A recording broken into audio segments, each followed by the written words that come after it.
Noticentro 1, CMI. Muy buenas noches, bienvenidos a las noticias. Los siguientes son los 3 hechos más importantes de hoy en Colombia. El presidente Gustavo Petro anunció hoy el inicio formal de diálogos de paz con las disidencias de las FARC que dirige alias Iván Mordisco. El jefe de Estado explicó que esas negociaciones son de carácter político porque esas disidencias nunca ingresaron al proceso de paz con el que se desmovilizó la mayoría de los miembros de las FARC durante el gobierno de Juan Manuel Santos. Con el ELN también se lleva a cabo un proceso de paz, mientras que con otras organizaciones armadas ilegales se está explorando su sometimiento a la justicia.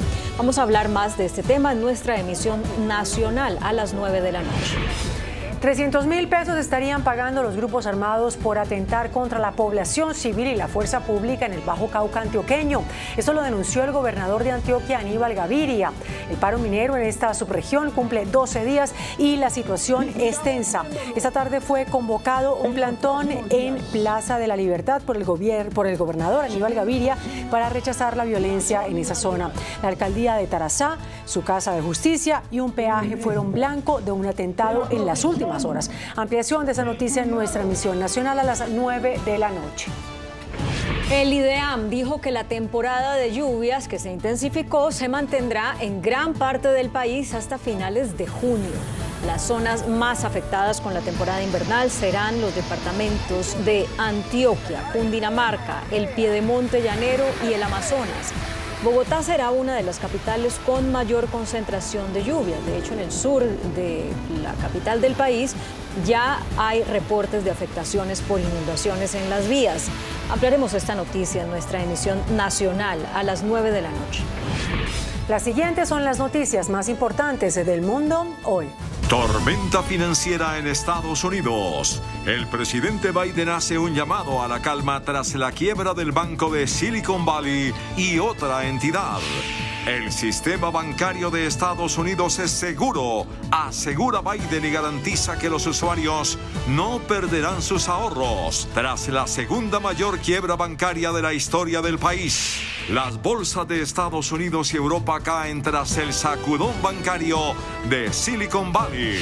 Se cumplen 10 años del pontificado del Papa Francisco, el reformista, el criticado. Daniel Ortega anuncia una suspensión de relaciones de Nicaragua con el Vaticano. Niña de 3 años asesina a su hermana en Estados Unidos. Con Claudia Palacios y Margarita Ortega. Una tormenta financiera sacude a Estados Unidos por la quiebra del Banco de Silicon Valley y otra entidad financiera en Nueva York. Hoy el presidente Biden hizo un llamado a la calma. Aseguró que el sistema financiero del país es sólido y que los usuarios no perderán sus ahorros. Un fuerte llamado a la calma realizó el mandatario demócrata Joe Biden en medio de los temores de una repetición del cataclismo financiero del 2008 después del colapso del Silicon Valley Bank y el Signature Bank. Because of the actions that our regulators have already taken, every American should feel confident that their deposits will be there if and when they need them. That includes small businesses across the country that bank there and need to make payroll, pay their bills, and stay open for business. No losses will, this is an important point, no losses will be borne by the taxpayers. Let me repeat that. No losses will be borne by the taxpayers. Instead, the money will come from the fees that banks pay into the Deposit Insurance Fund. El presidente estadounidense se comprometió a dar con los responsables. We must get the full accounting of what happened and why those responsible can be held accountable. In my administration, no one is above the law. Y en un intento de tranquilizar a los consumidores y mercados nerviosos, Biden garantizó que el sistema financiero de la principal economía del mundo es seguro y aseguró que instará al Congreso a fortalecer la regulación del sistema bancario. I'm going to ask Congress and the banking regulators to strengthen the rules for banks to make it less likely this kind of bank failure would happen again. Americans can rest assured that our banking system is safe. Biden se esfuerza por contener el contagio financiero y político tras estas preocupantes quiebras, y aunque su rápida actuación puede atemperar la tensión inmediata en los mercados financieros, aún es demasiado pronto para saber si el gobierno estadounidense se verá obligado a tomar medidas más contundentes en medio de la creciente preocupación por la salud de este sector. La caída del Silicon Valley Bank y del Signature Bank se convirtió en la segunda mayor quiebra bancaria de la historia de los Estados Unidos, solo por detrás de la del Washington Mutual en 2008. Silicon Valley era el banco especializado en apoyar a nuevas empresas incentivando el uso de nuevas tecnologías y que al contar con más de $200.000 millones en activos y aproximadamente $175.000 en depósitos, se habían posesionado como la 16ª entidad bancaria más grande de los Estados Unidos. La noticia de su quiebra ha golpeado fuertemente a los mercados del mundo, derrumbando los precios de las acciones bancarias. Los entes reguladores de Estados Unidos han asegurado que los fondos de los depositantes del banco se encuentran seguros y podrán ser retirados. Sin embargo, el pánico ha estallado entre los clientes al saber que más del 90% del dinero que guardaba la entidad no se encuentra garantizado. La Reserva Federal estadounidense hará una revisión exhaustiva de la supervisión y regulación del Silicon Valley y publicará los resultados el próximo 1 de mayo. Asimismo, se espera que haga una pausa o se abstenga de acelerar la subida de los tipos en su próxima reunión a finales de marzo. Además, el cierre de otro banco, el Signature de la rama Silicon Valley en Reino Unido, fue comprado por HSBC solo por £1 esterlina en una acción estratégica de rescate ejecutada por el banco y el gobierno de Inglaterra que garantiza el depósito de todos los clientes, las empresas del sector tecnológico y científico. Pues por cuenta de esta crisis bancaria, la volatilidad fue la protagonista en la jornada de hoy en Wall Street. La mayoría de las acciones cerraron a la baja. La bolsa de Nueva York se mostraba volátil este lunes luego de abrir a la baja, en un mercado sacudido por quiebras de bancos en los últimos días en Estados Unidos y el temor de un eventual contagio a otros bancos. Esto a pesar de anuncios del gobierno de medidas de contingencia oficiales para evitar una venta masiva de activos estadounidenses y reforzar la confianza en el sistema bancario. Hasta ahora, ya son 3 los bancos que quebraron en menos de una semana, en un contexto de agresiva subida de tasas de interés por parte de la Reserva Federal para contener la inflación. El Dow Jones cedió 0,2%, el Nasdaq ganó 0,45% y el Standard & Poor's 500 perdió 0,15%. Sin embargo, la perspectiva de un frenazo de la Fed alentó a algunos inversores a comprar acciones. En tanto, las bolsas europeas cerraron con fuertes caídas por el temor al contagio en el sector y los precios del petróleo cayeron más de un 2%. Los futuros del crudo Brent descendieron $2 o un 2,43% a $80,77 el barril. El Papa Francisco cumple hoy, 13 de marzo, una década como el primer pontífice de origen latinoamericano. Desde el inicio de su pontificado, el líder espiritual de la Iglesia Católica ha impulsado un radical cambio en acciones de la Iglesia.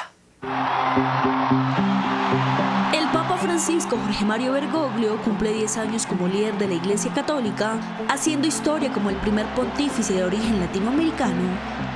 Durante su papado ha nombrado 111 cardenales y ha visitado 59 países. Además, es el Papa número 266 y lo han calificado como un reformista cercano con los pobres y crítico con algunos políticos. El sumo pontífice no ha cesado de promover medidas para combatir la pobreza y la desigualdad, criticando en ocasiones los excesos del capitalismo.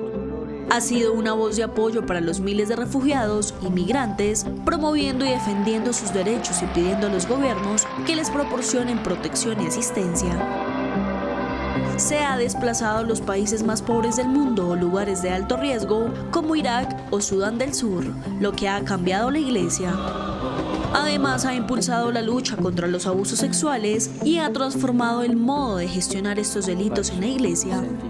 Los protocolos y las normativas se han hecho más exigentes a todos los niveles. Francisco ha hecho frente a las situaciones políticas y de guerra que hay alrededor del mundo. Con la colaboración de la Secretaría de Estado, responsables de la diplomacia vaticana, ha hecho presente a la Iglesia en diversos esfuerzos diplomáticos relacionados con las situaciones políticas en Nicaragua y Venezuela, así como en el conflicto bélico en curso entre Rusia y Ucrania. Es uno de los pontífices que más ha difundido el sacramento de la reconciliación y ha hecho esfuerzos por promover el diálogo y el entendimiento entre la Iglesia Católica y otras religiones, en particular el Islam. A sus 86 años y con el problema de rodilla que le obliga a usar a veces la silla de ruedas, se han desatado todos los rumores y teorías sobre su renuncia o su capacidad de gobierno, sobre todo después de la muerte de Benedicto XVI, pero Francisco ha tranquilizado a sus feligreses con solo una frase: se gobierna con la cabeza, no con las piernas.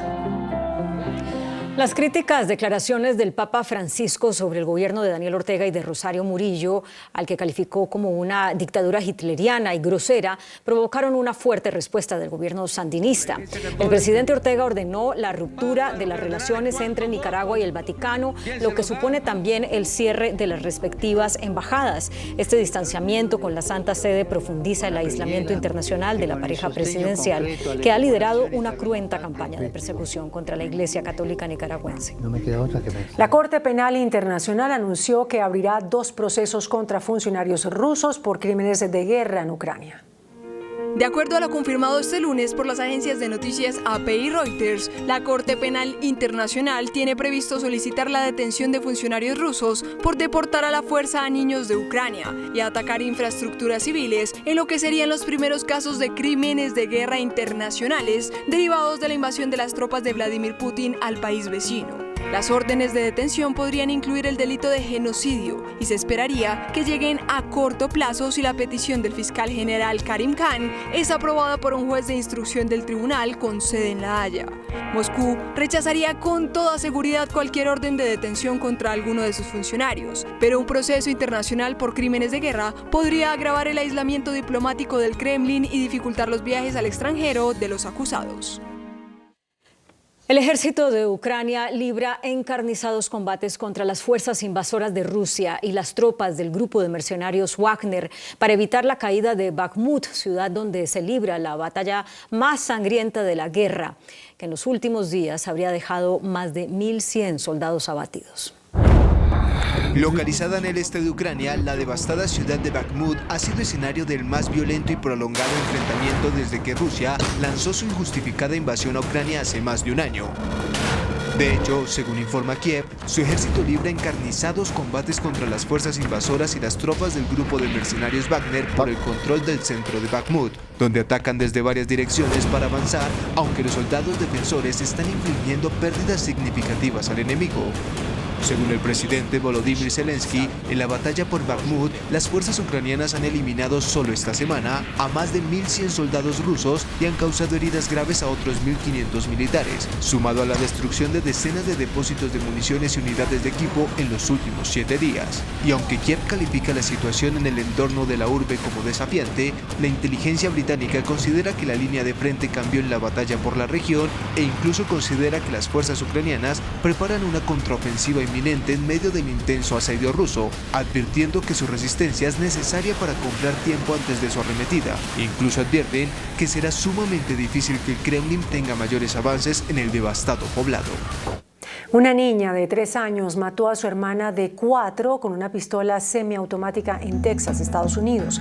Según el relato de la policía, las pequeñas estaban sin supervisión en una reunión familiar cuando se oyó un disparo. La pequeña de 3 años accionó la pistola e hirió de muerte a su hermana, quien no alcanzó a llegar a la clínica. La policía investiga si se trata de un trágico accidente o de una acción intencional. Lanzaron al océano un velero capaz de limpiar las aguas, eliminando hasta 3 toneladas de basura por hora. Se calcula que cada año acaban en el océano 8 millones de toneladas de plástico y según la ONU, si no se hace nada, en 2050 habrá más residuos de plástico que peces en los océanos. Y uno de los proyectos más ambiciosos para enfrentar este problema es un barco gigante llamado The Manta, que intenta conjurar la sostenibilidad con la limpieza de las aguas y el reciclaje. Se trata de un enorme catamarán devorador de plásticos capaz de ir recogiendo los restos de la superficie del océano en una capa entre 10 milímetros y medio metro de profundidad, y se calcula que puede recoger entre 1 y 3 toneladas por hora para sumar hasta 10.000 toneladas al año gracias a su trabajo continuo durante 20 horas al día. Además, The Manta funciona con energía renovable gracias a su sistema de pirólisis que permite transformar el plástico en energía para impulsar el gigantesco barco. Hola, muy buenas noches. Bienvenidos a Entrevistas Canal 1 en el horario habitual de Pregunta Yamit.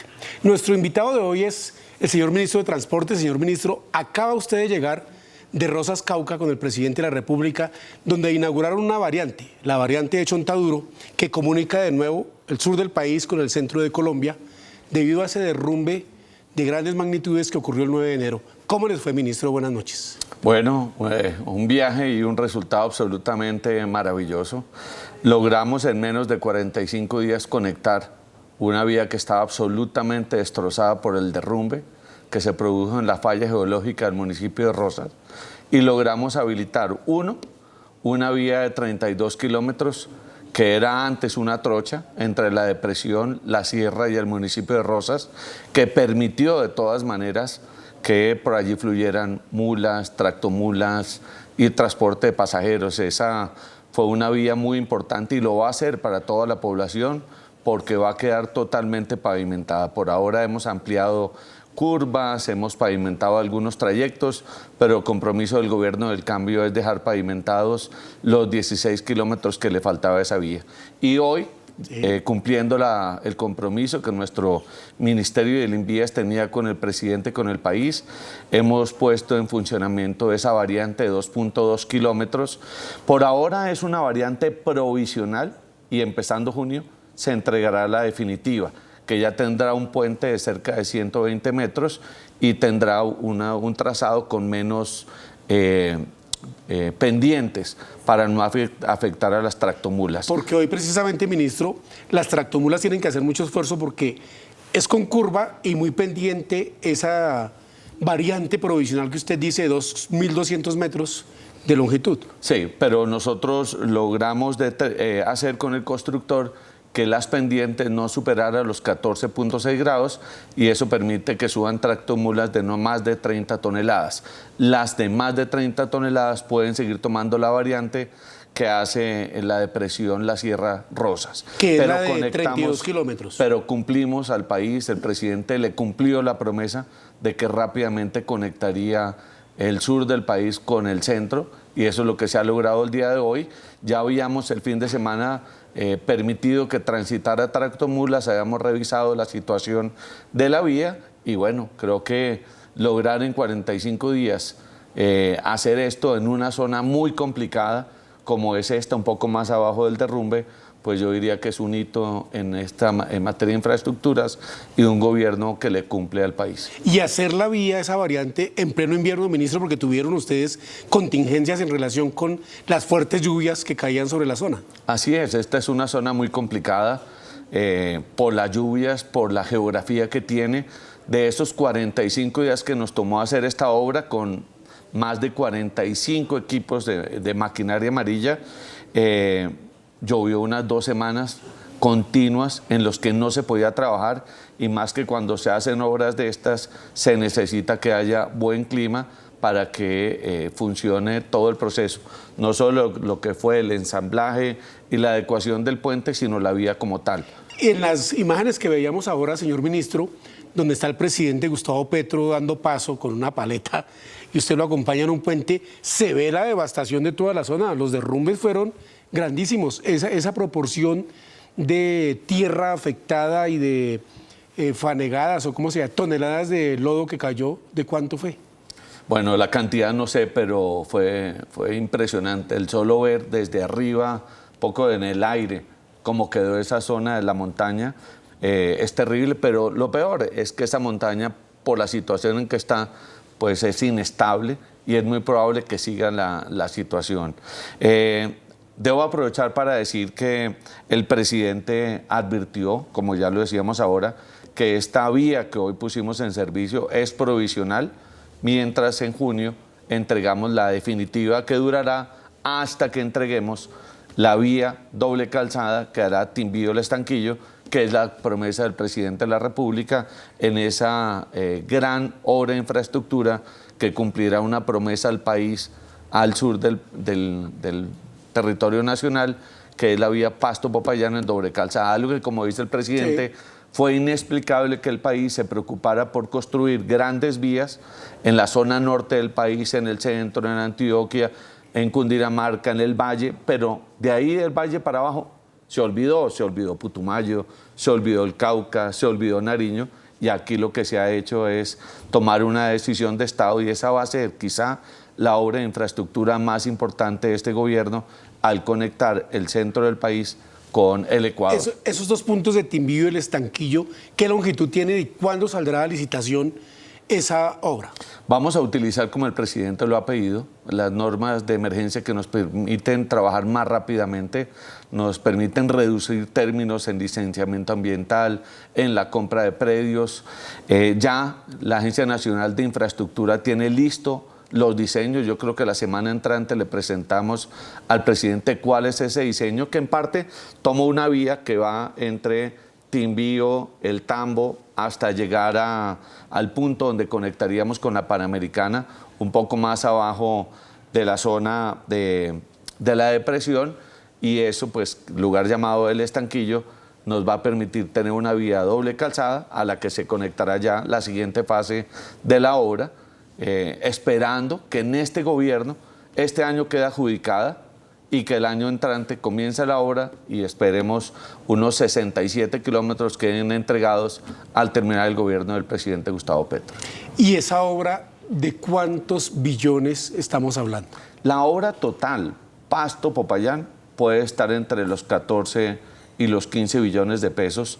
En lo que hace a la parte de Timbío, El Estanquillo, estaríamos hablando de entre 4.5 y 6 con CAPEX y OPEX. ¿Y cómo se va a garantizar esa financiación, señor ministro? Bueno, estamos en un tema de una decisión del equipo económico, del sector transporte y de nuestro presidente en cuanto a subir el techo fiscal de mediano plazo que nos permitiría poder tener los recursos vía también la valorización y otras fuentes de recursos para hacer esa obra. La valorización regional de la que hablamos en un programa anterior. De las valorizaciones que hemos hablado, que vamos a recoger vía estas obras que hoy están en materia de infraestructura, vamos a financiar múltiples proyectos que incluirían además de otros recursos que vendrían de vigencia futura. ¿Saca usted pecho, señor ministro, porque hoy cumplió la promesa de entregar una vía, así sea provisional, como usted lo manifiesta, mientras está otra ya un poco más definitiva en junio entrante, más larga de 32 kilómetros? Sin embargo, asume diferentes dificultades el territorio nacional precisamente por el invierno que advirtió el IDEAN se ha acrecentado y va a seguir muy fuerte en las próximas semanas. ¿Tiene usted noticias, señor ministro, de los derrumbes que ha afectado, por ejemplo, la vía Bogotá-Medellín? Déjeme cerrarle el punto de Rosas, diciendo un par de cosas adicionales. La primera, se le cumplió al país, se le cumplió al sur del país, al Cauca, que había quedado aislado fruto de ese derrumbe. Dos, aprovechamos un momento de desastre, de crisis, para habilitar pasos muy importantes. El tema de Tumaco. Tumaco se rehabilitó y se le colocó en un lugar que no había tenido. Ahora es un puerto que en materia marítima es muy importante con Buenaventura, que reduce costos para llevar lo que es gasolina y otros productos entre Buenaventura a Tumaco, y de Tumaco llevarlos hacia Nariño, hacia lo que es Pasto, Mocoa y otras zonas del país. Estamos tratando de poner muy pronto en funcionamiento esa vía de mataje que uniría Tumaco con Ecuador, tema que el presidente nos ha impuesto como un reto, un desafío que creo que se va a lograr muy pronto, y por supuesto lo que es el reto de la doble calzada de Pasto a Popayán. Frente al tema de los desastres... Pero antes entonces, ministro, permítame, ya vamos con el tema de los derrumbes, aprovechando que usted dijo eso. Esas otras alternativas de comunicación, ¿cierto?, de tránsito de mercancía, siguen habilitadas incluso con la habilitación de la variante hoy. Claro, muy importante. Tumaco, 1. Invertimos 13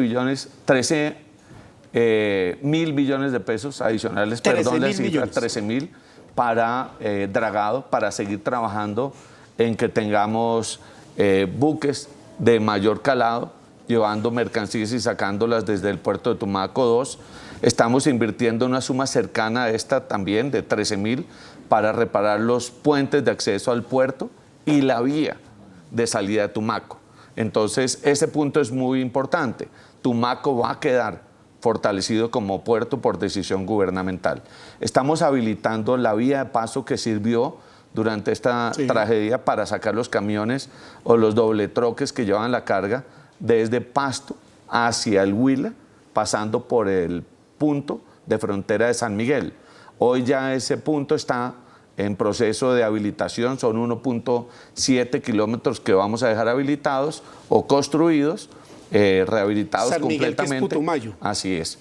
Y estamos ya trabajando para traer a vigencias presentes en un proyecto que tenemos en el gobierno, el proyecto que es Mocoa-San Francisco, que es una vía que venía utilizándose, una muy difícil de acceso, que es el llamado trampolín de la muerte.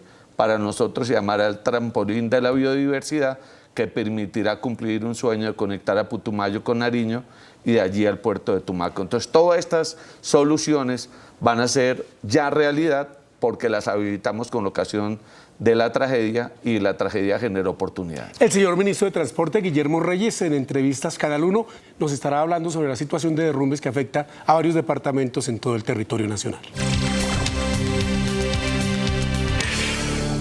El señor ministro de Transporte, Guillermo Reyes, nos hablaba usted del éxito de la variante de Rosas a la altura de Chontaduro, puesta en funcionamiento hoy por el presidente de la República, pero usted tiene preocupaciones por la situación invernal que ha afectado por derrumbes, deslizamientos de tierra. ¿A cuántos departamentos, señor ministro? Es bueno que los colombianos recuerden que la ola invernal no para ahora. Lo que dice el IDEAM es que nos vamos con inviernos hasta el mes de junio, cuando muy probablemente entre el fenómeno de tiempo seco, y eso nos tomará otro buen tiempo. El tema del invierno pues está afectando muchísimas de nuestras vías. En primer lugar, podemos advertir hoy más de 121 emergencias que afectan con cierres totales y cierres parciales nuestras vías. Nosotros hoy tenemos 18 cierres parciales y tenemos 85 cierres parciales. Totales, reitero, tenemos unos 14 y que incluyen la vía del tramo Medellín-Bogotá, y tenemos 85 cierres parciales en diferentes zonas del país. Las más afectadas hoy son las vías de norte de Santander, Tolima, lo que es Córdoba, por supuesto el departamento de Antioquia y zonas de los departamentos de Caldas, Boyacá, el Huila y Meta. Y cierres parciales, por ejemplo, Bogotá, Medellín y Curros-Málaga en Santander, como usted me ha manifestado, uno de los departamentos más afectados. Así es, la vía Curros-Málaga tiene una gran afectación. Allí hay un tema de las comunidades que de tiempo atrás venían pidiendo que se aceleraran estas obras. Cuando llegamos nosotros nos encontramos desde esas vías que tienen una contratación con vigencia futura a 10 años, a 2030. Sí. Entonces, claro, cuando viene una época invernal como esta, se afecta el tramo que apenas iba en construcción. Entonces, esta vía ya tiene maquinaria de limvías. En el caso de Medellín-Bogotá, es una afectación bastante delicada. El cálculo que tenemos nosotros, que mañana hemos convocado una reunión vía la Unidad de Gestión del Riesgo con el INVIAS, Ministerio, la ANI y otras entidades involucradas, pues es una afectación de más de 800 metros que necesita una inversión importante. Yo pensaría superior a los 30.000 millones, casi de las mismas consecuencias. Para remover para remover y habilitar la vía y que no haya afectación ni se ponga en riesgo la vida de las personas que transitan por esta vía. Sin embargo, el cierre total, o digámoslo parcial, quiere decir, se afecta un tramo que es casi de 1 kilómetro. Hemos habilitado unas vías alternas para que la población, para que la carga, para que el transporte público intermunicipal pueda pasar. Que el traumatismo no sea mayor. No sea mayor. Sin embargo, esa afectación puede retrasar hora y media el tráfico de un lado de donde está la afectación al otro de la vía. Entonces, eso ha implicado que no solo tengamos mucha maquinaria, sino que tengamos que requerir recursos adicionales vía INVIAS, vía la emergencia. Bueno, sale usted un chicharrón, señor ministro, y entra otro por cuenta del invierno. Señor ministro, el presidente de la República, en un gobierno escucha realizado el fin de semana en Soacha, dijo que la entrada por ese municipio del sur de Bogotá, en el departamento de Cundinamarca, que es la autopista sur, debería ser soterrada, enterrada, subterránea. ¿Cómo es eso? Allí, pues una gran crítica que hace el presidente es a que el municipio de Soacha ha venido siendo considerado un municipio de paso, por el que pasamos, pero no como que tuviese un derecho propio a que se le reconozcan y solucionen problemas gravísimos que tiene en materia de movilidad. Por allí pasa la gente cuando va a Milgar, a Girardot, de vuelta a Bogotá, pero Soacha para ellos no existe. El gobierno tomó una decisión, el presidente asignó varios compromisos, y uno de esos compromisos es algo que él ya había dicho hace algunos días. Nos ha fijado la tarea con la ANI de empezar a estudiar con el consorcio 40 Vía Express, que es el consorcio que tiene a su cargo la doble calzada y la triple calzada Bogotá-Girardot, de empezar a estudiar el deprimir o soterranizar la entrada a Bogotá desde Soacha hasta muy probablemente la Norte Quito Sur o la carrera 30. Y eso permitiría no solo mejorar el acceso, el paso de quienes van atravesando la ciudad de Soacha, sino además la calidad de vida de la población de Soacha, con unos corredores que estamos trabajando, la posibilidad de un tranvía que haga desde Soacha hasta ya entrando a Bogotá, y además unos carriles de mejoramiento del paisaje para un mejor vivir de la Señor población ministro, eso parece, urbanísticamente. Eso parece un sueño, y soñar no cuesta nada, pero eso es una obra inconmensurable y de bastante financiación, de recursos billonarios. Es que si no empezamos a estudiarlo y a concebirlo ahora, nunca se va a hacer. El presidente nos dio la orden, ya se están haciendo los estudios, se conformó el equipo, se integró por disposición de nuestro presidente una mesa de trabajo con el consorcio, con el Invías, el ANI y el Ministerio de Transporte y la Alcaldía de Soacha para buscar soluciones a ese paso por debajo de la ciudad. Lo vemos en muchas ciudades en Europa, sí, quienes hemos tenido oportunidad de conocer el caso de Madrid. Usted entra a Madrid y toda la ciudad la puede atravesar por debajo. Hoy hay tuneleras que permiten acelerar el trabajo. Nosotros debemos tener la posibilidad de que sea una vía que se pudiese, por ejemplo, uno, pagar con un peaje de acceso a esta vía, sí, dos, a través de la valorización, tres, otras fuentes alternativas, una plusvalía o lo que vamos recaudando de la valorización que se va haciendo de las demás obras para este tipo de proyectos. Necesitamos arreglarle no solo a Soacha la calidad de vida, sino también los ingresos, que si usted toma el occidente de Bogotá o el norte de Bogotá, termina ocurriendo lo mismo, al igual que la salida hacia La Calera. Pasemos, señor ministro, ahora de toda esta situación terrestre y vayamos a los cielos. ¿Cómo va el tema de Avianca y Viva Air y las investigaciones, la que abrió la Superintendencia de Transporte, la solicitud que usted hizo en relación para que se apresure la decisión que debe tomar la Aeronáutica Civil sobre la solicitud de esas dos aerolíneas, y en qué va ese proceso? Para el gobierno del cambio, el transporte aéreo es fundamental y en este momento tenemos una situación bastante crítica en lo que tiene que ver, uno, con el tema de Avianca y Viva, una integración que, por lo que ha dicho la propia Superintendencia de Industria y Comercio y lo ha reconocido la propia Avianca, desde el año pasado se hizo un negocio de compra de las acciones de Viva por parte de Avianca, y después comenzó el proceso de la integración que no ha decidido la Aeronáutica Civil. En torno de todo esto que ha venido ocurriendo, entran varios actores en juego. De un lado, la Aeronáutica, sí, que esta semana ha garantizado que hacia mitad de semana, es decir, diríamos pasado mañana, debe salir la decisión de si acepta la integración o no. Sobre esto advirtamos que la decisión de la integración no es solamente si se llegase a aceptar la integración, es decir, si la acepta, sino también las propias aerolíneas han planteado unas opciones de cómo hacer esa integración, sí, de manera que no se genere un monopolio. Tema que tiene en sus manos la oficina correspondiente a la Aeronáutica, y ya habiendo escuchado terceros interesados, entrar a tomar una decisión sobre ese particular. Dos, la Superintendencia de Transporte ha tomado una decisión la semana pasada de hacer un control, una toma de control sobre la empresa, y hasta hoy creo que vence el plazo para esperar las respuestas de Viva y si no, nombrar un administrador provisional respecto a la aerolínea, advirtiendo pues que la aerolínea no tiene aviones, la aerolínea no tiene bienes, la aerolínea pues obviamente lo que hoy más tiene son una serie de obligaciones y deudas y unos slots que creen que son derecho o una propiedad de ellos cuando los slots no son propiedad de nadie. Señor ministro, usted dijo en la Casa de Nariño, en una reunión que tuvo con el presidente Gustavo Petro para analizar este tema, que el gobierno, y acudiendo a la Constitución y a la ley, podría intervenir el mercado aéreo. ¿Eso sigue en firme?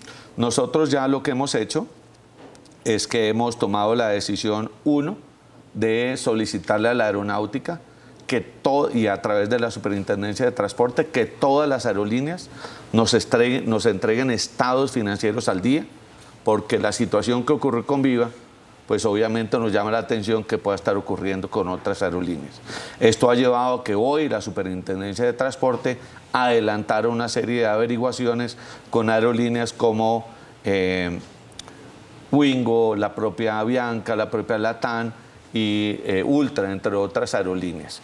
Dos, nosotros estamos verificando la posibilidad de que se haya incurrido por parte de Viva en un posible tipo penal de estafa cercano a los 200.000 millones. Estamos verificando los temas y esta semana le anunciaríamos al país decisiones muy duras frente a este tema en salvaguarda de los derechos de los usuarios, de los trabajadores, pero ante todo de nuestro ordenamiento jurídico. Aquí no solo se respeta a la persona, se respetan la ley y la Constitución, sino además las reglas que rigen el transporte aéreo. Tenemos las agencias de viajes que han reportado más de 30.000 millones de pesos que les deben en tiqueteras y tiquetes vendidos por Viva, que hasta ahora no ha dado para responder. Ese monto de 200.000 millones de pesos que podría haber configurado una posible estafa es a las agencias de viaje, a los usuarios que compraron pasajes, a los que compraron tiqueteras, ¿es eso?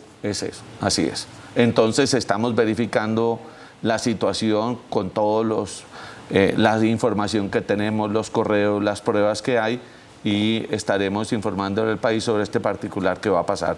Pero por supuesto que al lado de eso también van las investigaciones que adelanta la Superintendencia de Industria y Comercio en aras de la protección de los derechos, no solo de los usuarios consumidores, sino también de la libre competencia. Usted, señor ministro, también anunció que le iba a pedir los estados financieros, les iba a pedir los estados financieros a las demás aerolíneas. ¿Eso en qué va?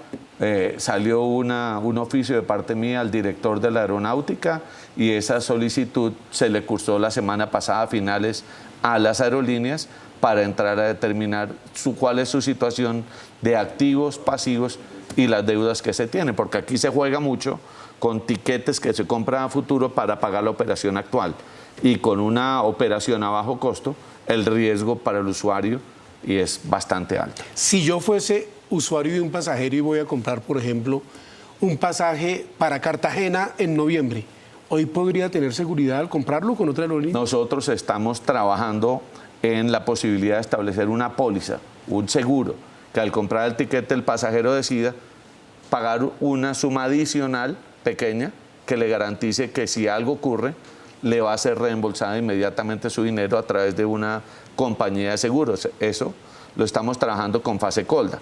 Hay una segunda opción que es la que utiliza el mercado norteamericano y es que cuando se compran los tiquetes como los vendía Viva, básicamente con tarjeta de crédito, los bancos no le entreguen el dinero a la aerolínea hasta que se haya efectuado el vuelo correspondiente. O sea, efectividad del vuelo. Este gobierno está preocupado por los usuarios, por los pasajeros, y eso hace que tomemos medidas que irían seguramente con normas que vamos a llevar al Plan Nacional de Desarrollo.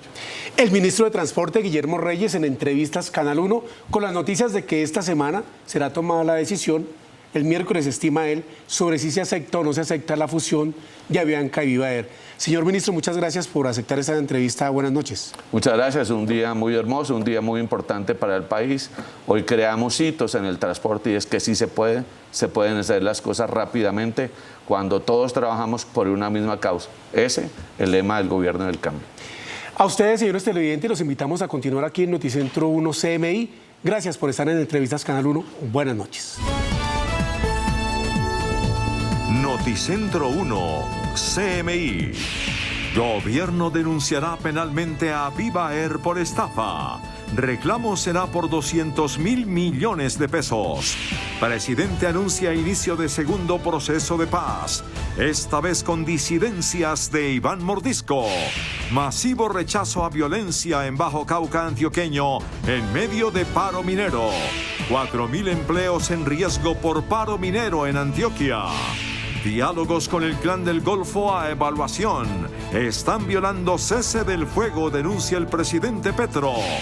Mi nombre se usó como gancho ciego, asegura hermano del presidente Petro. Gobierno evalúa retirar proyecto de reforma a la salud si se modifica sustancialmente. Brazaletes electrónicos para monitorear reclusos son prehistóricos, asegura ministro de Justicia. Histórico desplome reporta El Comercio. No se logró concertar proyecto de reforma laboral. El jueves se presentará ante el Congreso. Con Claudia Palacios y Margarita Ortega. Iniciamos nuestra segunda hora de noticias. El ministro del Transporte, Guillermo Reyes, acaba de anunciar en Noticentro 1 CMI que denunciará por estafa a la aerolínea Viva Air. El reclamo por daños y perjuicios a las agencias de viajes y a usuarios supera los 200.000 millones de pesos. La estafa que habría configurado la aerolínea Viva Air se haría por la millonaria deuda que adquirió con agencias de viajes en cerca de 30.000 millones de pesos y también por la plata que les adeuda de los pasajes adquiridos a pasajeros que compraron individuales esos pasajes y también en combo o tiqueteras. La revelación la hizo el ministro de Transporte en el programa Entrevistas Canal 1, que se emitió a las 8:30 de la noche. Nosotros estamos verificando la posibilidad de que se haya incurrido por parte de Viva en un posible tipo penal de estafa cercano a los 200.000 millones. Estamos verificando los temas y esta semana le anunciaríamos al país decisiones muy duras frente a este tema en salvaguarda de los derechos de los usuarios, de los trabajadores, pero ante todo de nuestro ordenamiento jurídico. Aquí no solo se respeta a la persona, se respetan la ley y la Constitución, sino además las reglas que rigen el transporte aéreo. Ese monto de 200.000 millones de pesos que podría haber configurado una posible estafa es a las agencias de viaje, a los usuarios que compraron pasajes, a los que compraron tiqueteras, ¿es eso? Es eso, así es. La denuncia o denuncio penal sería instaurada por el propio ministro de Transporte, Guillermo Reyes, este miércoles en la Fiscalía General de la Nación. El presidente Gustavo Petro anunció hoy el inicio formal de los diálogos de paz con las disidencias de las FARC que dirige alias Iván Mordisco, que nunca estuvieron de acuerdo con el proceso de paz firmado durante el gobierno de Juan Manuel Santos. El inicio de las negociaciones con las disidencias de alias Iván Mordisco es el segundo proceso de paz que adelanta el gobierno de Gustavo Petro. El primero es con el ELN, ambos de carácter político. Se le llama a eso Estado Mayor Central y su origen es los frentes de las FARC que no firmaron el acuerdo de paz con Santos, que quedaron por fuera de ese acuerdo por diversas razones. Ahora se han integrado para finiquitar, yo diría, ese acuerdo de paz pasado y volverlo completo. El presidente dice que está a la espera de lo que hagan las otras disidencias, las de Iván Márquez, para que la paz con las antiguas FARC sea completa. Con esta posibilidad que inicia en el día de hoy, dada la actitud del fiscal de aceptar los nombres de las personas que actuarán como voceros de esa agrupación, prácticamente la mitad de las personas armadas hoy entran a un proceso de paz con el gobierno. Aún falta la otra mitad. Estamos esperando pues los acontecimientos que se derivan de esa otra mitad que aún continúa en la violencia. Dentro de la paz total del presidente Gustavo Petro hay dos ítems, las negociaciones de carácter político y las de sometimiento a la justicia, para lo cual se tramita un nuevo proyecto de ley en el Congreso de la República. Y con el fin de que puedan iniciar los diálogos con el gobierno, el fiscal general Francisco Barbosa suspendió las órdenes de captura a 19 integrantes de las disidencias de las FARC. Por petición del presidente Gustavo Petro, el fiscal general suspendió las órdenes de captura de 19 disidentes de las FARC, entre quienes figuran Edgar de Jesús Orrego, alias Leo, Carlos Eduardo García, alias Andrei, y Omar Pardo Galeano, alias Antonio Medina. En el listado aparecen 11 disidentes de las FARC y 8 personas más que hacían parte de la guerrilla y no se acogieron al acuerdo de paz. Ahora serán negociadores. Apoya la paz total bien hecha y acompaña institucionalmente su ejecución. Entre los disidentes hay personas que actualmente están detenidas, por lo que el gobierno tendrá que solicitar su salida de prisión. El fiscal también se refirió a la compleja situación de orden público en el país. Barbosa cuestionó el cese al fuego del gobierno con el Clan del Golfo. Lo que está ocurriendo en esa zona del país es preocupante, entendiendo que la Fiscalía sí puede actuar en todo el territorio nacional, pero requerimos acompañamiento de policía y de ejército en zona rural. El fiscal también dijo que no hay garantías de la fuerza pública para el funcionamiento de la Fiscalía en algunas regiones. De otra parte, Barbosa cuestionó duramente el papel de la policía en el traslado desde Venezuela de la excongresista Aida Merlano. Uno no entiende cómo la Policía Nacional y la Dijín se presta para un espectáculo tan grotesco como el que vimos hace unos días. Es una vergüenza por parte de la Policía Nacional. Merlano fue deportada desde Venezuela tras fugarse en 2019 en un consultorio odontológico en Bogotá. Hoy la Corte Suprema de Justicia autorizó la extradición a los Estados Unidos de José Albeiro Arrigui, alias Contador, disidente de las FARC, requerido por narcotráfico. Alias Contador, considerado el narcotraficante más importante del suroccidente del país tras la muerte de alias Guacho, excomandante de las disidencias Oliver Sinisterra de las FARC, es requerido por una corte de Texas por tráfico de estupefacientes y concierto para delinquir. Contador permanece privado de la libertad desde febrero de 2020 y fue considerado uno de los principales asesinos de exmiembros de las FARC que firmaron la paz. La Corte advirtió que su colaboración con la Jurisdicción Especial para la Paz o con el esclarecimiento del conflicto no constituye un motivo impeditivo de la extradición. Y a evaluación del gobierno nacional pasó el proceso de diálogo con el Clan del Golfo. Así lo anunció el presidente Gustavo Petro. Dijo que esa organización está utilizando el cese el fuego para fortalecerse. La evaluación de la medida de cese el fuego con varias organizaciones al margen de la ley fue anunciada por el presidente Gustavo Petro al preguntárselo sobre la actividad que ejerce el Clan del Golfo detrás del paro minero y la violencia que ha ocasionado incluso quema de ambulancias. Usan el cese al fuego para fortalecer la economía ilegal. Y eso no es posible. Digamos, si se va hacia la paz, la economía ilegal debe desmontarse progresivamente. Y esa progresión del desescalamiento de la violencia no debe afectar a la población civil, dijo el presidente, en relación con el Clan del Golfo. Creo que se han equivocado completamente, porque pretendieron usar el Estado para aminorar la presión de la fuerza pública sobre ellos y entonces empoderar sus economías ilícitas. Eso no es posible con el gobierno. Tras la reunión en la Casa de Nariño se espera que sean tomadas decisiones en relación con qué hacer con el Clan del Golfo y si sigue dialogándose para que esa organización criminal se someta a la justicia. Se agrava la crisis por el paro minero en la región del Urabá antioqueño. En Medellín, cientos de personas salieron a las calles para rechazar la violencia registrada en medio del paro. La alcaldía de Tarazá, su casa de justicia y un peaje fueron blanco de un atentado en las últimas horas durante la escalada terrorista infiltrada en el paro minero. El alcalde de esa zona, quien ya había denunciado amenazas de muerte, dijo que la crisis de hambre sigue incrementando por el confinamiento. A mí me da, y les pido disculpas que me extienda, pero me preocupa mucho que hoy en mi municipio hay un número significativo de familias, de personas que no tienen qué comer, que no tienen que darle a sus hijos. La mujer embarazada que fue bajada a la fuerza de una ambulancia minutos antes de ser quemada le contó a Noticentro 1 CMI la jornada de terror que vivió. El día sábado me dieron dolores, me trasladé hacia el hospital del Bagre, de allá me dieron remisión hacia Caucasia, por lo que ya tenía cesárea programada. Venía en un carro del hospital porque las ambulancias estaban de este lado de Caucasia. 7 hospitales reportaron desabastecimiento de oxígeno. El oxígeno ya se nos está agotando. En este momento solamente contamos con 5 balas de oxígeno, que nos da una capacidad resolutiva aproximadamente de 3 días con abastecimiento de oxígeno. Esta tarde fue convocado un plantón en Plaza de la Libertad por el gobernador Aníbal Gaviria para rechazar la violencia en esta zona.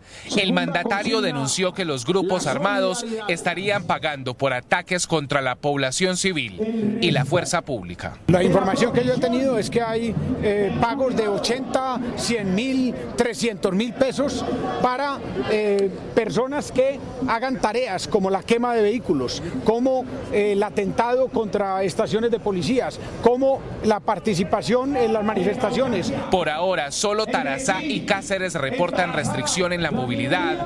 El paro deja hasta el momento 2 muertos y 40 capturados. Pues la policía y el ejército adelantan un masivo desplazamiento a la zona de sus miembros para asegurar el control en 12 municipios del Bajo Cauca antioqueño. La fuerza pública ha venido recuperando plenamente estos territorios. Caucasia, Tarazá, Nechí, Cáceres, El Bagre y Zaragoza son 6 de los 12 municipios donde se desplegaron tropas con el fin de controlar la situación de orden público de un paro minero que completa 12 días en Antioquia y Córdoba. En la región se encuentran más de 10.000 efectivos de la fuerza pública entre Ejército y Policía Nacional.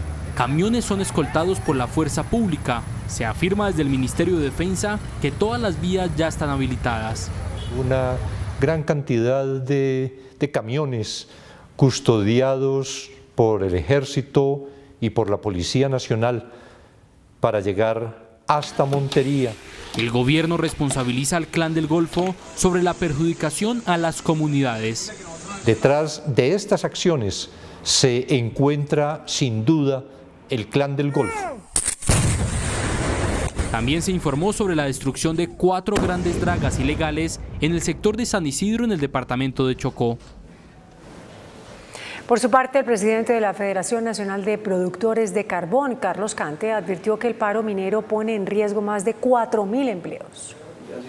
La suspensión de actividades por parte de la empresa Mineros aumenta la zozobra por la seguridad y la estabilidad de los trabajadores del sector. Con la menor operación se pone en riesgo los contratos, que en últimas afectará alrededor de 4.000 empleos. Porque si las empresas no pueden mover la carga, estamos hablando de cerca de 4.000 empleos del sector minero de carbón entre directos e indirectos que se podrían ver afectados, porque si no pueden operar, pues seguramente se van a tener que suspender los contratos. El paro minero aumenta la incertidumbre y pese al levantamiento de algunos bloqueos, aún se mantiene el miedo. Hay mucho temor en la zona de represalias por parte de algunos actores violentos, si se mueven los buses de los trabajadores, si se mueve la carga, sobre todo los transportadores tienen mucho temor y las empresas y las aseguradoras están restringiendo mucho la posibilidad de movilización. La industria minera se une al llamado de algunos sectores en garantizar la seguridad de la propiedad privada.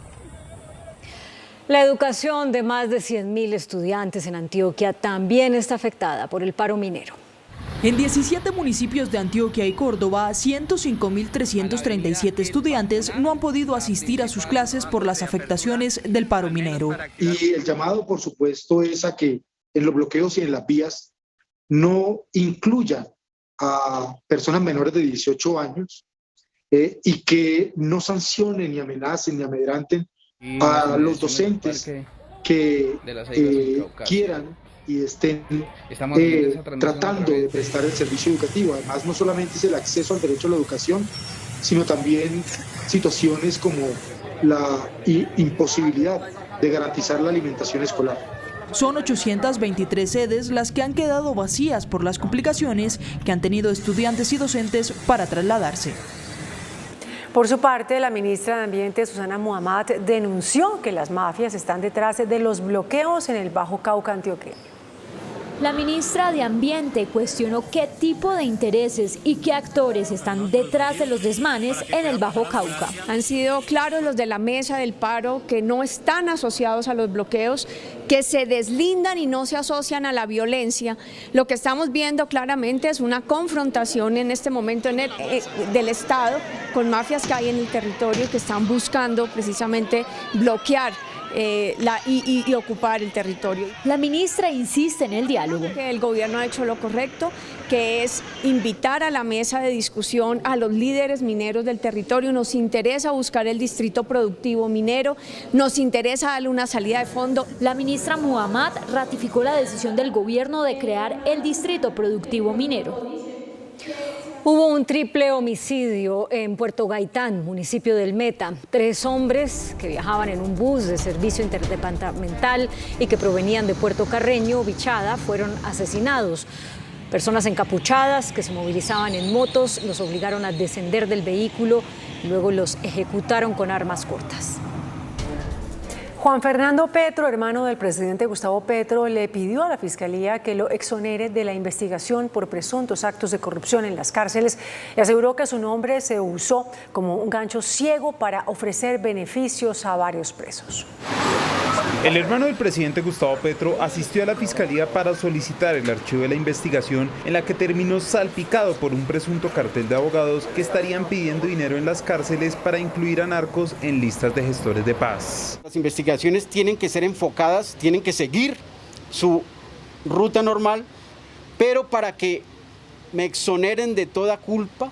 La Fiscalía investiga las gestiones que al parecer se hicieron en centros de reclusión en las que salió mencionado el nombre de Juan Fernando Petro. Hasta el día de hoy no ha aparecido, más allá de los rumores que son los que hacen daño, un documento, un video, algo que diga Juan Fernando Petro, mírelo, allí está, firmando o recibiendo dineros de extraditables directamente, primero porque no he vuelto a entrar a las cárceles y segundo porque nunca he hecho negociaciones con abogados que tengan que ver con el tema de la paz. El fiscal general aseguró que aún continúan investigando el caso, sin embargo dijo que no habría ningún linchamiento político. La ministra de Salud, Carolina Corcho, advirtió que la reforma a la salud podría ser retirada si no se mantienen los puntos esenciales de esa iniciativa. El foro temático convocado por la ANDI analizó los diferentes apartes de la reforma a la salud que presentó el gobierno ante el Congreso de la República. La ministra de Salud, Carolina Corcho, defendió la iniciativa al señalar que varios temas han sido descontextualizados. Se mantendrá el objetivo de hacer modificaciones en beneficio de los usuarios. Si hay unas esencias que el presidente ha pedido, o si no el proyecto de ley no tiene sentido, sería retirado por parte del gobierno, porque si finalmente no es para hacer un cambio, pues no tiene sentido, digamos, un esfuerzo tan grande desde el punto de vista del gobierno y legislativo. La funcionaria es un llamado a despolitizar la discusión en torno a la reforma. Yo hago el llamado a que despolaricemos esta discusión. Esta discusión no es ni derecha, ni izquierda, ni de centro. Es el valor supremo de la vida de los colombianos. Aquí no tiene por qué haber odio y pugnacidad. Se mantiene un objetivo en preservar la atención del usuario y un manejo responsable de los recursos. Es un sistema que invierte muchos recursos para muy pocos resultados en salud. Entonces, digamos que si hacemos un reconocimiento de esto, entendemos por qué nos tenemos que ir a una evolución del sistema. Todos los sistemas de salud en el mundo evolucionan. Eso no tiene por qué generar sensaciones de pánico, ni miedo, ni destrucción. La ANDI insiste en su llamado a que la participación del sector privado sea tenida en cuenta en la toma de decisiones. Mucha atención, que el presidente Gustavo Petro y los partidos de la U y Conservador acaban de llegar a un acuerdo para salvar la reforma a la salud. El acuerdo será informado al expresidente César Gaviria, jefe único del Partido Liberal. Este es más o menos como las cosas gruesas de los acuerdos. Ya nos vamos a sentar a organizar, escribiendo estas ideas para que así de esa manera podamos lograr llegar a una reforma a la salud que le sirva a los colombianos. Hay alerta por la masiva renuncia de docentes de medicina debido a la reforma tributaria. La Asociación Colombiana de Medicina envió una carta a las ministras de Educación y de Salud, en la que alerta de la renuncia de 214 profesores de medicina por los cambios en el régimen de tributación. Los docentes solicitan una mesa de trabajo para atender el problema. En otros hechos, el invierno golpea con fuerza a varias regiones del país. Hoy dejó una nueva víctima. Afectaciones por caídas de estructuras de viviendas, árboles y derrumbes viales tienen nuevamente en emergencia Bucaramanga y gran parte de Santander. 2 personas han resultado heridas y a esta hora se mantiene cierre total en la vía Curos-Málaga. En todo el departamento fue declarada la alerta naranja y en Bucaramanga ya comenzaron planes de evacuación en zonas de riesgo por pronósticos del IDEAM. Las fuertes lluvias han causado estragos en 12 municipios del Valle del Cauca. Por ejemplo, en Palmira las autoridades tuvieron que crear un puente temporal para permitir la conexión del corregimiento de Iracales con la zona urbana. Y en Sevilla reportan la muerte de un adolescente de 16 años, el cual fue arrastrado por la creciente súbita de un río. Así fue el gigantesco derrumbe en la vía en construcción Pacífico 1 en el sector de la Sinifaná en el suroeste antioqueño. Al parecer, las fuertes lluvias provocaron una desestabilización de la montaña que a esta hora es monitoreada por expertos. La concesión confirmó que la emergencia no dejó lesionados y tampoco afectó la movilidad porque esta vía aún no ha sido habilitada. El presidente Gustavo Petro puso en funcionamiento la variante que permitirá el paso de vehículos entre Cauca y Nariño. Reclamó a los funcionarios por las demoras en la compra de tierras para los damnificados. El presidente Gustavo Petro llegó hasta la vereda Chontaduro, municipio de Rosas, para inaugurar la variante provisional de 2.2 kilómetros que conectará a los departamentos de Cauca y Nariño, luego de la avalancha que ocurrió el pasado mes de enero. Además, anunció que en junio estará lista la vía principal. El puente de 120 metros, principios de junio tendremos ya una vía sin estas pendientes, que para tractomulas pues son dificultosas. Literalmente ya esa será la vía. Frente al proceso de reubicación de las más de 220 familias damnificadas por esta emergencia, hasta el momento no se tienen los predios donde serán reubicados. En consecuencia, el presidente Gustavo Petro le pidió a sus ministros y al director nacional de la gestión del riesgo que se debe aplicar la ley de emergencia. Yo voy a coger este tema personalmente porque la verdad me aburrí, me da pena andar de sitio en sitio con personas muy sacrificadas, porque imagínense cuando se cae una casa, cuando se inunda una región, y volver y nada, y volver y nada, y volver y nada. No es con comidas que vamos a solucionar el problema, esos son obviamente necesidades inmediatas. Se espera que en los próximos días se pueda dar respuesta a la reubicación de estas familias, quienes siguen viviendo en sitios de arriendo y otros en casas de conocidos o familiares. El ministro de Justicia, Néstor Osuna, calificó de prehistóricos los brazaletes electrónicos que compra el gobierno para la vigilancia de las personas condenadas.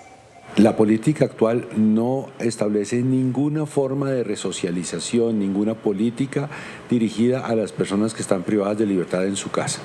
Establece un sistema de vigilancia absolutamente deficiente.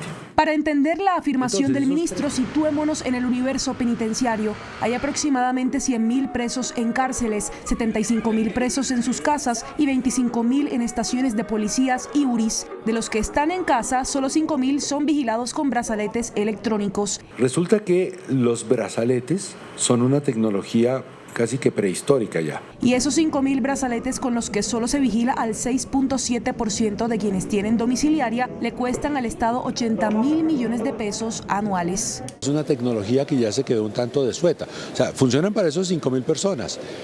Pero por ese mismo dinero hoy en día existe tecnología que permitiría un sistema de monitoreo mejor, más moderno, más eficiente, que nos permitirían cubrir no solo a un grupo de las personas que están en domiciliaria, sino todos. Osuna también advirtió que deben endurecerse las normas para que quienes salen de sus casas a su antojo, así sea 10 minutos, pierdan el beneficio de la domiciliaria.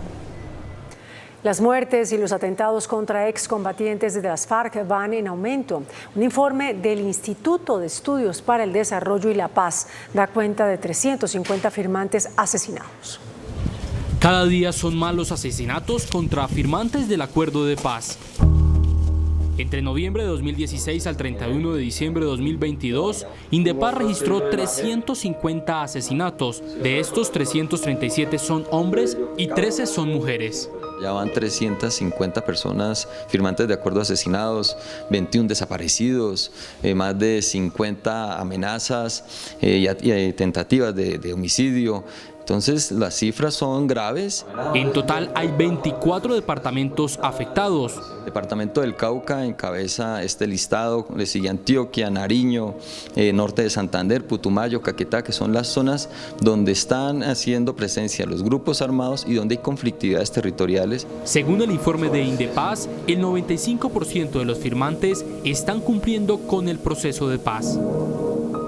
La Corte Suprema de Justicia determinó que perdió la competencia para investigar al embajador en Venezuela, Armando Benedetti, por las presuntas irregularidades en el FONADE. Benedetti era indagado por la presunta intervención indebida en la contratación de esa entidad, hoy extinta.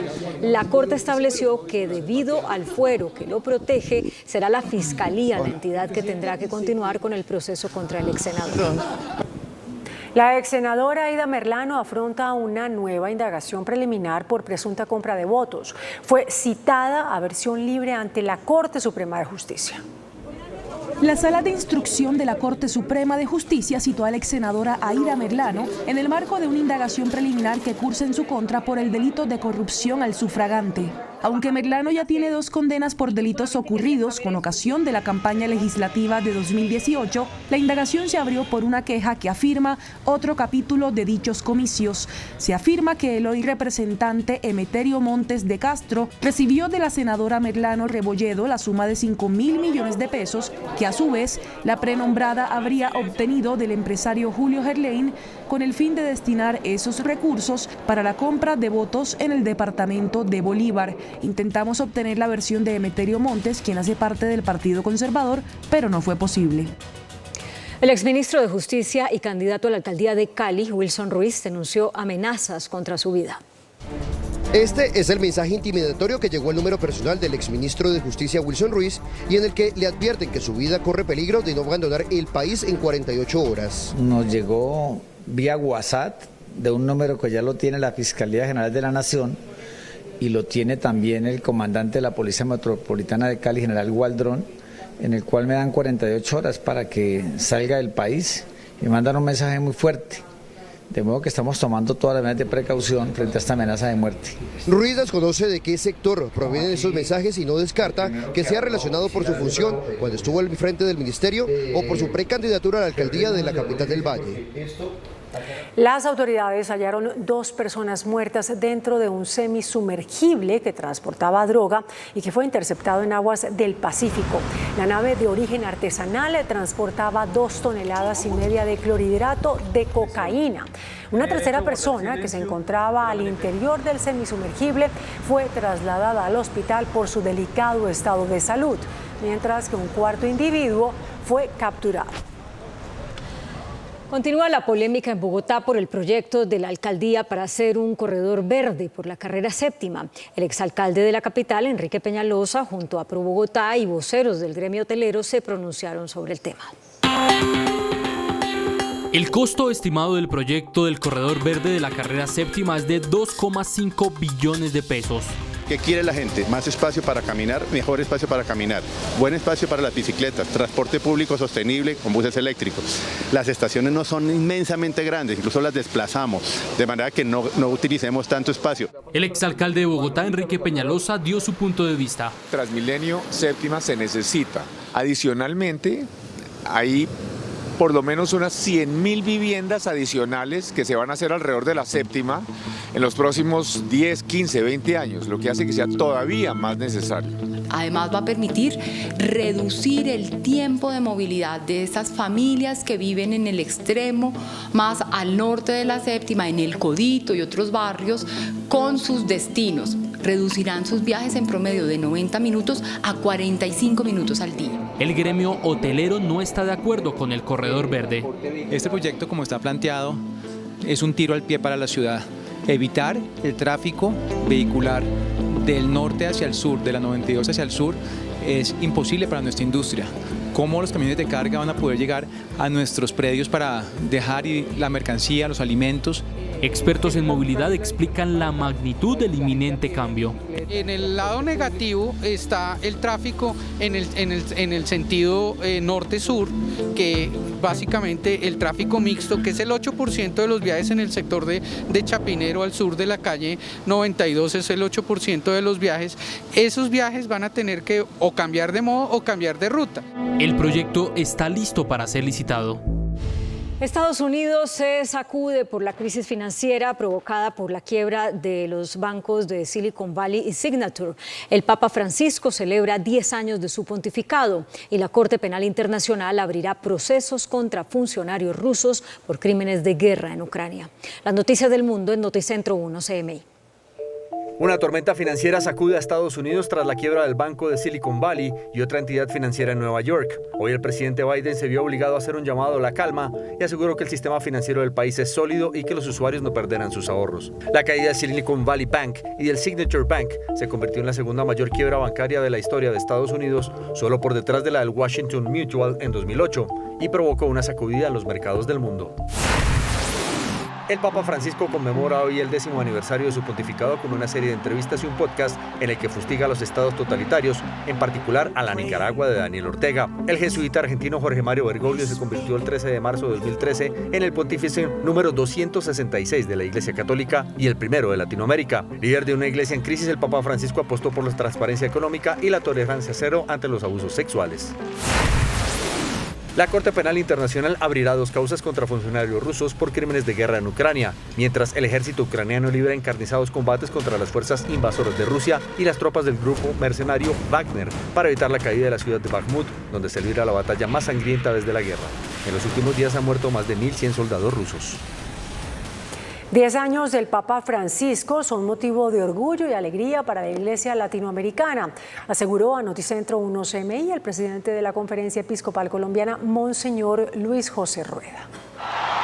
El cardenal argentino Jorge Mario Bergoglio hace 10 años fue anunciado como el Papa número 266, en reemplazo del renunciante Benedicto XVI, primer pontífice latinoamericano que pidió ser llamado como Francisco para orientar la Iglesia por los caminos de ayuda al prójimo. Así lo comenta el presidente de la Conferencia Episcopal, Monseñor Luis José Rueda. Este es el papado de una iglesia con rostro pobre, con rostro fraterno, con rostro cercano, con rostro de paz, y por eso él elige su nombre de Francisco en honor a Francisco de Asís, el hermano universal. Uno se los va dando a esto, a otro. El Papa Francisco ha llevado a la Iglesia a estar al lado de los que sufren. Una iglesia en salida permanente, una iglesia, dice él de una manera maravillosa, que debe ser como un hospital de campaña, que está en los lugares, en los momentos de sufrimiento, que está mediando la paz, buscando la reconciliación, que está cuidando la casa común. Monseñor Rueda recordó también que el Papa Francisco en su visita a Colombia les pidió a los colombianos que abran paso a la reconciliación. ¿Cuál será el coletazo de la crisis provocada por la quiebra del banco Silicon Valley en Colombia? Hablamos con personas expertas. El gobierno de los Estados Unidos fue claro en señalar que los clientes del Silicon Valley Bank recibirán el 100% de los depósitos que tenían en este banco. No hay ningún riesgo, todos los depósitos están todos a pagar. Cualquier persona que tenga cuenta en Silicon Valley Bank ya no tiene la plata congelada. De hecho, ya hoy por la mañana varias empresas mandaron en grupos donde estoy, ya estoy pudiendo retirar sin ningún problema. Sin embargo, el gobierno de Estados Unidos aclara que los accionistas y acreedores no serán rescatados. El Silicon Valley Bank ha sido clave en el crecimiento de startups en el mundo. Así como este banco, el Signature Bank también tuvo una caída. ¿Cuáles son las lecciones aprendidas y lo que los emprendedores de startups en Colombia deben tener en cuenta? La descentralización del uso de servicios financieros, de la protección de estos recursos por medio de la utilización de distintas entidades financieras. Algunos emprendedores que están bajando 6 a 12 meses a sus entidades operativas para poder tener pues esa liquidez y que en caso de que llegue a pasar en el futuro una de estas cosas pues puedan jugar con eso y no quedarse con las manos atadas. No creo que va a haber un efecto de dominó. ¿Estoy seguro? No, absolutamente no. Pero eso es lo que esperamos y confío bastante en que el gobierno americano va a tomar las decisiones para evitar una pérdida de confianza del sector financiero. Cabe aclarar que el banco a la fecha se encuentra intervenido por la Corporación Aseguradora de Depósitos Federal y sigue funcionando hasta que se cierre o alguien lo compre. La Federación Nacional de Comerciantes reportó un histórico desplome de la actividad comercial en febrero. La bitácora económica de FENALCO reveló que el 79% del comercio en Colombia registró cifras iguales o negativas durante el mes de febrero del presente año. De acuerdo con la agremiación, los resultados son los peores en los últimos 2 años desde que se dio el proceso de la reactivación luego de la pandemia. El 82% de los empresarios y dueños de los locales optaron por reducir sus ganancias para mantener la competitividad del mercado. La alta inflación y las tasas de interés siguen apretando la economía, además las volatilidades en el precio del dólar no dejan de ser un problema para la logística del sector empresarial. Gobierno, empresarios y trabajadores no lograron ponerse de acuerdo sobre la reforma laboral que será radicada este jueves en el Congreso. Estos son los puntos en los que la mesa tripartita no se pone de acuerdo aún. Recargo nocturno desde las 6 de la tarde, reducción de la jornada laboral a 42 horas, el derecho a la huelga, aumento de indemnización por despido sin justa causa. No hay tiempo para concertar una reforma tan profunda y tan densa. Que seguramente no vamos a tener completo acuerdo sobre lo que se termine radicando. Los gremios y trabajadores destacaron los esfuerzos del gobierno nacional para lograr la concertación. En estos puntos coinciden: trabajo por horas y seguridad social en plataformas digitales, licencia de paternidad por 12 semanas, protección en seguridad social para migrantes. Tendremos los puntos de identidad fundamentales que nos han permitido estos diálogos y que nos van a seguir permitiendo, porque ahora son con las propuestas, y vamos a seguir mejorándolo hasta que el 16 a las 4 de la tarde que tendremos la radicación. El índice de confianza al consumidor mejora levemente en febrero, pero aún se mantiene en terreno negativo. Según el estudio de Fedesarrollo, el índice de confianza de los hogares marcó en febrero menos 27,8%, manteniéndose en terreno negativo, aunque mejorando levemente frente al mismo mes del año pasado. Las expectativas también son negativas y estas desmejoran de 16,5% a 17,7%.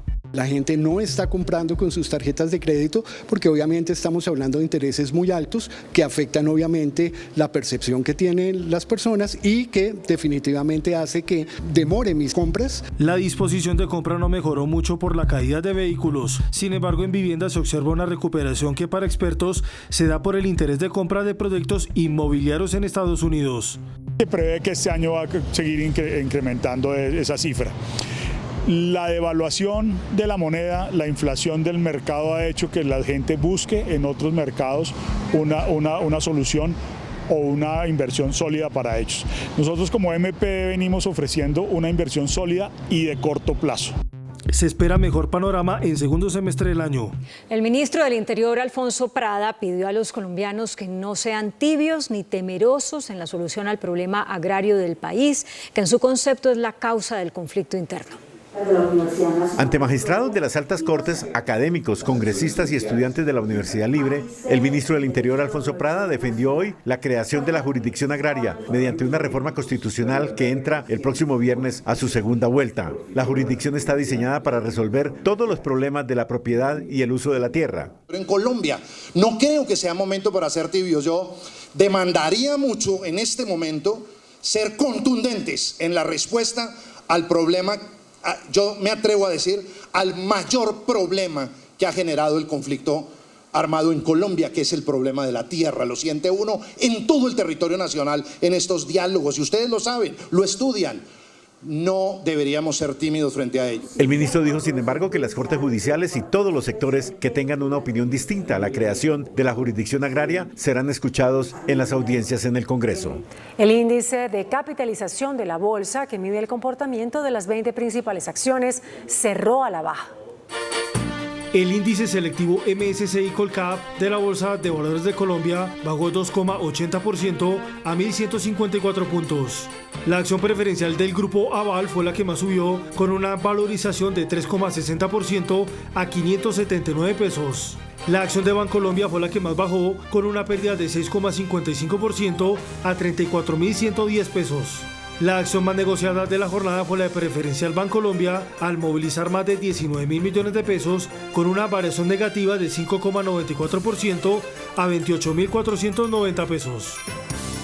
Y el dólar cerró al alza. Indicadores económicos en Noticentro 1 CMI. La tasa representativa del mercado que regirá para mañana martes será de 4.769 pesos con 76 centavos. Los profesionales del cambio compran la divisa en promedio en 4.500 pesos y la venden en 4.580 pesos. Un euro cuesta 5.119 pesos con 50 centavos. La libra de café en Nueva York se cotizó a $1 con 83 centavos. El azúcar se transó en 20 con 86 centavos de dólar la libra. El barril de petróleo WTI se cotizó en $74 con 69 centavos. La referencia Brent para Colombia se cotizó en $80 con 70 centavos. Una acción de Ecopetrol cuesta 2.662 pesos. Tenemos noticia al cierre. Hace pocos minutos se presentó un atentado contra el cantón militar San Jorge en Saravena, Arauca. Con tatucos se atacó el casino de oficiales donde resultó herido un mayor del ejército.